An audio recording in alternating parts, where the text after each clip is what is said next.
What's happening, racing fans? Welcome back to the channel, brought to you in association with betting.co.uk. I'm Ginger Joe and I'm back with 3 selections for you on Tuesday's race cards. I've got one coming from Tipperary in the day, then I've got 2 selections for you for the evening card at Stratford as well. 2 pretty decent jumps cards to take a look at, but I've got 3 selections for you in this episode alone.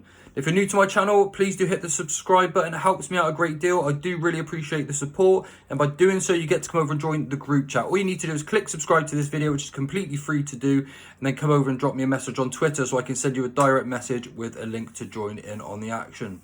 Now, also courtesy of betting.co.uk, I do have a free bet offer provided by BetVictor, where if you bet £5, you'll get £30 in free bets using the link in the description below.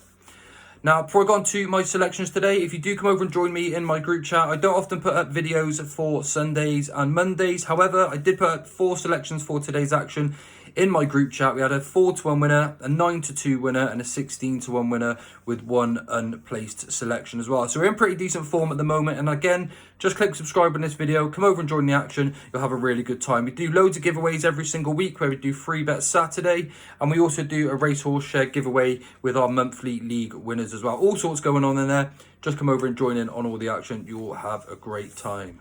So, going to go on to the selections. My first selection actually comes in the 205 at Tipperary. We've got a 2 mile, 1 furlong beginners chase here. And my nap selection is a little bit shorter than I like to put up usually. It's 6-4 here, Cade Boy.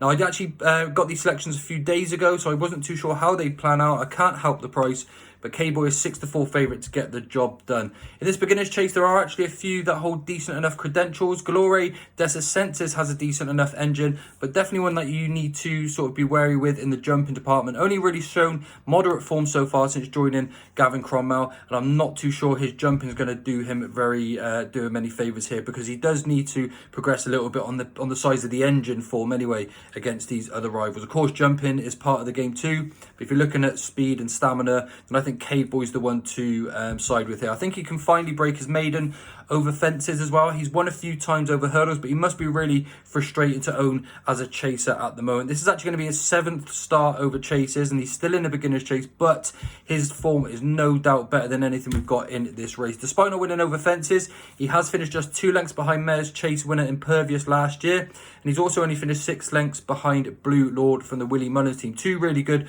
graded performers, so we know this one's more than capable when we look at his engine size, and he won't find too many better opportunities to break that maiden this time out. I think everything's going to come together here. In his prime, he beats his fields hands down, and I just think he's going to turn it here, absolutely being the one to beat. Plenty of experience, plenty of class, and I think that at Tipperary, he is finally going to break his maiden over fences. He holds major claims in this race.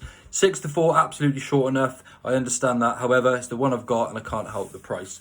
Selection number 2 comes over in the 740 at Stratford. You've got a 2 mile 6 furlong handicap hurdle here. Again, I've got quite a short price one here for you guys. It's Red Force 1 at 13-8.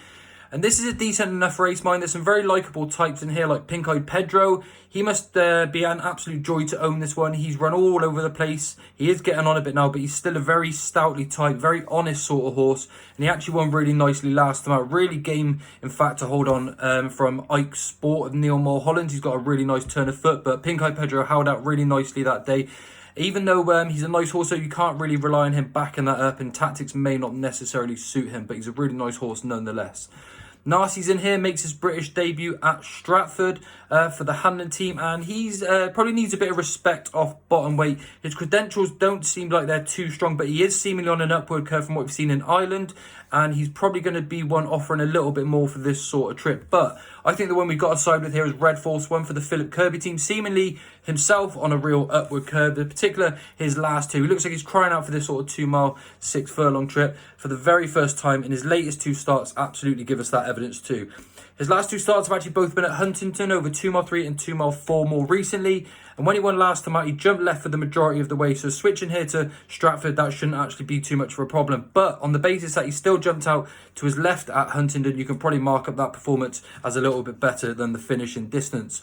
The switch to the left-handed track will definitely help him stay on a straighter line. Obviously, he's jumping left. He can't go too far left with the rail being there, and should see him more effective again at this track. He does go up £4. for that victory. But as mentioned, there were a lot of things that went wrong for him that day, and he still won pretty nicely. And I think in his last 2 starts, showing that improvement, he has to be the one to beat. A strong enough traveller, probably going the right way at the moment as well, and ticks a lot more boxes than what we can see in this other field. My final selection comes in the 8:10 at Stratford in the 2 mile 3 furlong handicap chase, and I like opening bid here. I'm actually going to be taking on Line of Descent again here for the Warren Greatrix team, in the hope that I don't pay the price for it this time out. I actually took him on last week and got caught. Line of Descent put everything together and won in really good fashion, but I'm actually going to take him on again this time because he has been a pretty ropey jumper in the past, and I'm not totally sure or necessarily totally convinced that he's going to back up that performance. And even if he does, he was quite a prominent front runner. I don't know if he's going to be handicapped well enough to do the same sort of thing this time out. Last time I took him out because he did jump pretty poorly. However, he does look like he's potentially turned a corner, but I think the one to side with here is Opening Bid, the 8-year-old. Being able to take him down, I think he can actually close in the final few furlongs and take Line of Descent off his throne. I do actually think tactics here, though, are going to be extremely important for my selection, though. He has been running over 2 miles previously, so this is actually a step up a few furlongs here. And even though he's won going away, I wouldn't like to try and see him dominate Line of Descent here. I would like to see Line of Descent just bowl along like he has in his last few, and I'd like to see Opening Bid just settle off the back. So I think if Opening Bid settles off the back, he is going to be able to take him out in the final few furlongs. Got a pretty nice turn of foot, and I think he can take the favourite out over this trip for the very first time. Very reliable jumper, who's shown some pretty good gears recently as well. I think he's probably a little bit better handicapped than Line of Descent at this point, so the step up and trip for him may also bring out a little bit of improvement. Absolutely respect Line of Descent and the credentials for the Warren Greatrix team, but hopefully this improver can catch him late on. I just think tactics this race are very, very important. I understand, as I said, Line of Descent's a very, very decent, smart looking horse. However, I think coming from behind, stepping up and trip with improvement still to come on Opening Bid side, that he is the one to side with in the final race. So my selections are, nap selection of the day is Cade Boy in the 205 at Tipperary at 6-4. In the 7:40 at Stratford, I then like Red Force 1 at 13-8. And then in the 8:10 at Stratford, I like Opening Bid at 11-4. Just the 3 selections for Tuesday, but I've got my golf selections coming out for you tomorrow as well. And of course, I'll have some more selections for Wednesday's racing as well. Now, as I said, if you want to come and join the group chat, please do hit that subscribe button, drop me a message on Twitter, and take advantage of the free bet offers that I've got below this video provided by betting.co.uk. Thanks everyone for tuning in. I really do appreciate the support. Hope you come over and join us in the chat, and I'll see you all real soon. Bye for now.